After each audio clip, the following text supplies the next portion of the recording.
কোরআনের কথা বলেছিল, শহীদ আল্লামা দেলাওয়ার হোসেন সাইদি 13 বছর জেলখানায় কাটিয়েছে।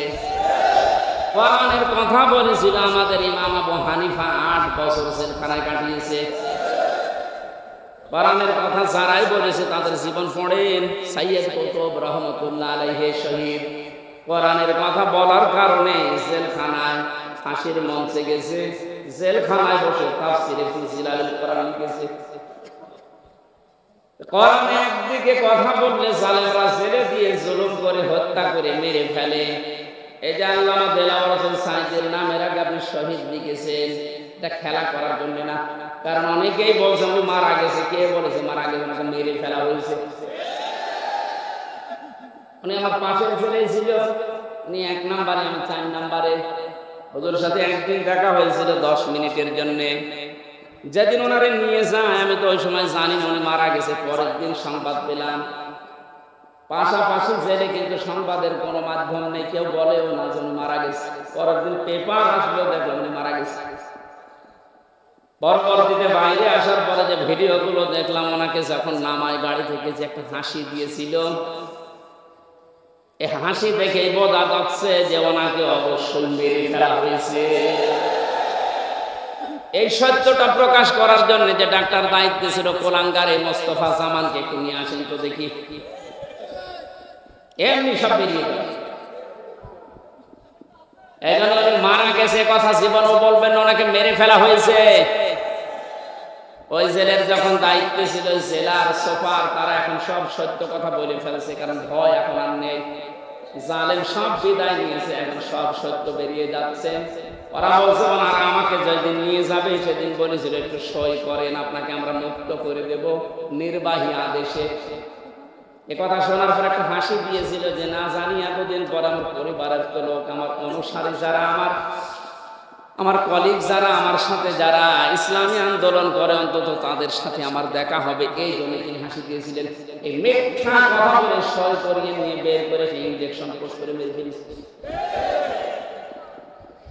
নবীজি জানিয়েছেন কেউ যদি পাহাড় থেকে পড়ে মরে যায় শহীদ, কেউ যদি পানিতে ডুবে মরে যায় শহীদ, কেউ যদি আগুনে পুড়ে মারা যায় শহীদ। বানালাম, শোনেননি কোনোদিন? আগুনে পুড়ে মরে গেলে যদি শহীদ হয়, অ্যাক্সিডেন্টে মারা গেলে যদি শহীদ হয়, তাকে একেবারে সরাসরি আপনি মেরে ফেললেন, সব বের হবে ইনশাআল্লাহ।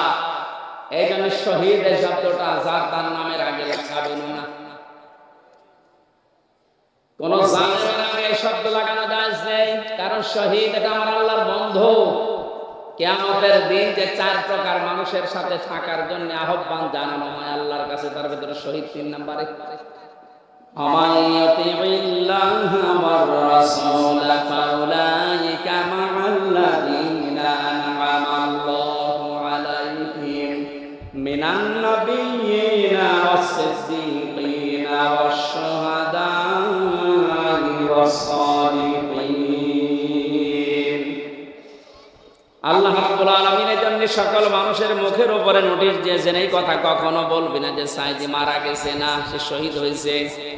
আবু সাইদ মারা গেল। 2 দিন একটা ভিডিও দেখে খুব মন খারাপ হয়ে গেল। এই যে আহলে হাদিসের নামে এক ভাই, কি রফিক নাকি নাম জানো, কোথা থেকে লেখাপড়া করেছে আমি জানি না, অনেক বছর শহীদ আবু সাইদ ও শহীদ হয়নি, ও নিজে আত্মহত্যা করেছে।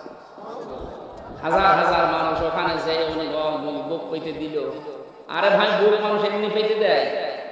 কত বড় কঠিন অবস্থায় ছিল এই মানুষগুলো, টের পাচ্ছে?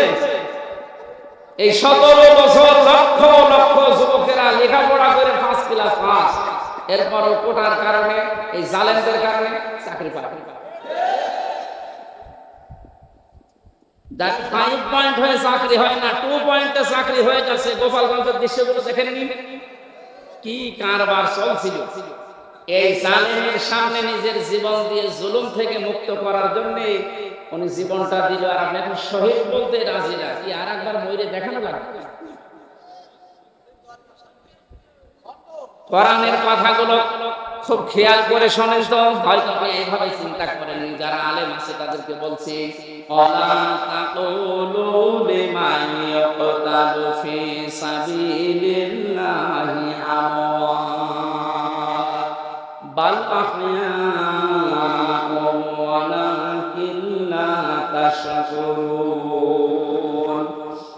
সূরা বাকারা 156 নম্বর আয়াতে আছে আল্লাহ বলেন কেউ এই কথা বলবে না, শুধু হামজা বলবে না তা না, শুধু ওই রফিককে আল্লাহ বলেন না ওই রফিক তুই বলবি না তা না, কেউ বলবি না এই কথা। ওয়ালা তাকুলু, ও রাসূল দুনিয়ায় কোনো মানুষ যেন এই কথা না বলে লিমান ইয়াকতালু ফি সাবিলিল্লাহি আমওয়াত, যারা আমি আল্লাহর জন্য জীবন দিয়েছি এই মানুষগুলো মারা গেছে, এই কথা কেউ বলবি না।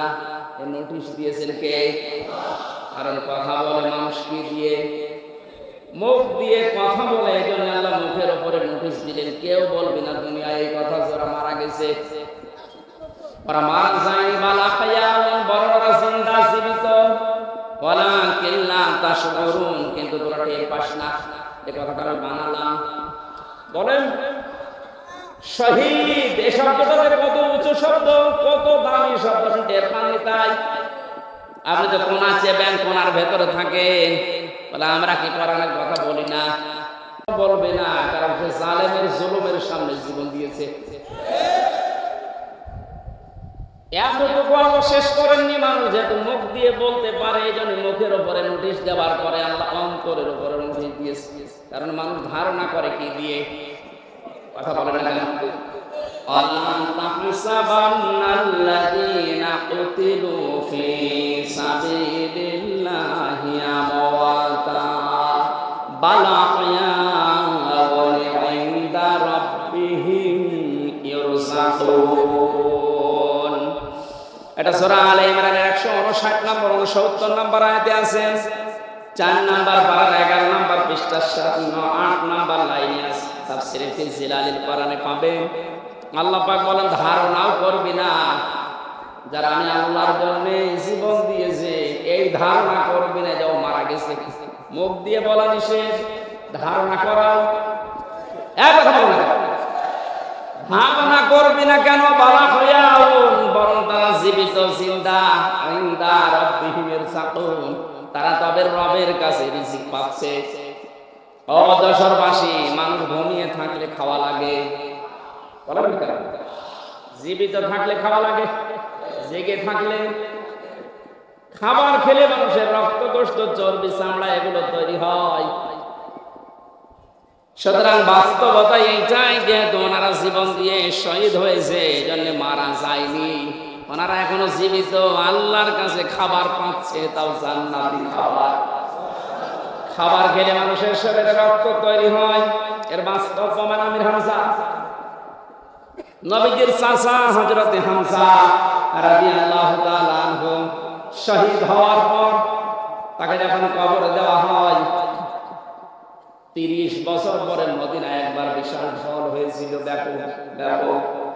এই ঢলের কারণে তার কবরটা ভেঙে চলে এসেছিল, পানি দিয়ে রক্তের স্রোত আসছিল পানির ভেতর থেকে।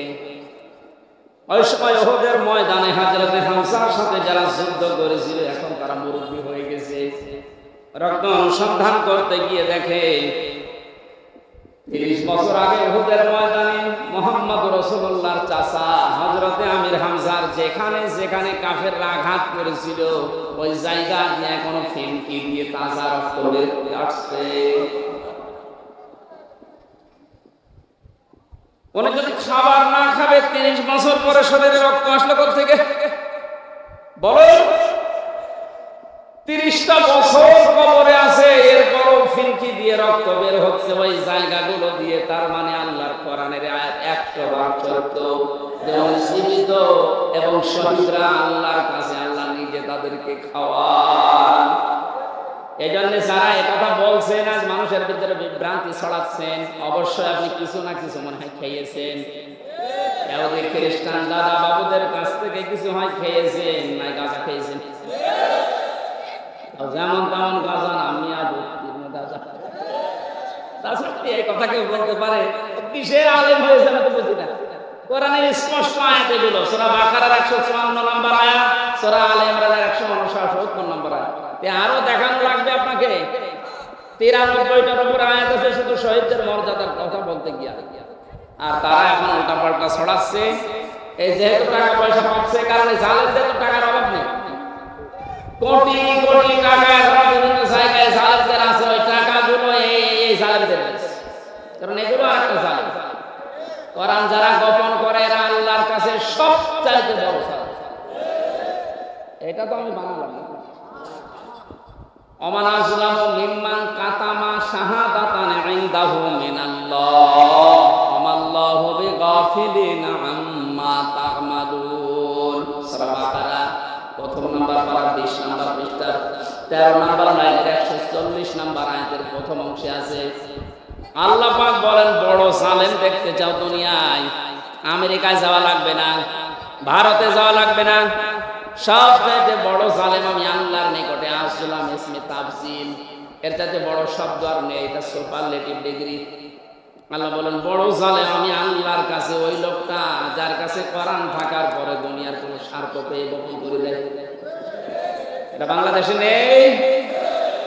এখানে কিতাব প্রচার করা লাগবে আমাদের। কি প্রচার? সব দল মত বাদ দিয়ে যদি কিতাব প্রচার করতে পারতাম, বাংলাদেশে যেমন ইসালে সাহাবে বাধা দেয়নি, ওরস শরীফে বাধা দেয়নি, মিলাদ শরীফে বাধা দেয়নি, নওরোজ শরীফ হয়, খসরত শরীফ হয়, গোসল শরীফ হয়, কোনো বাধা নেই, তাহলে তাফসীরুল কোরআন মাহফিলেও কোনো বাধা আর থাকবে না।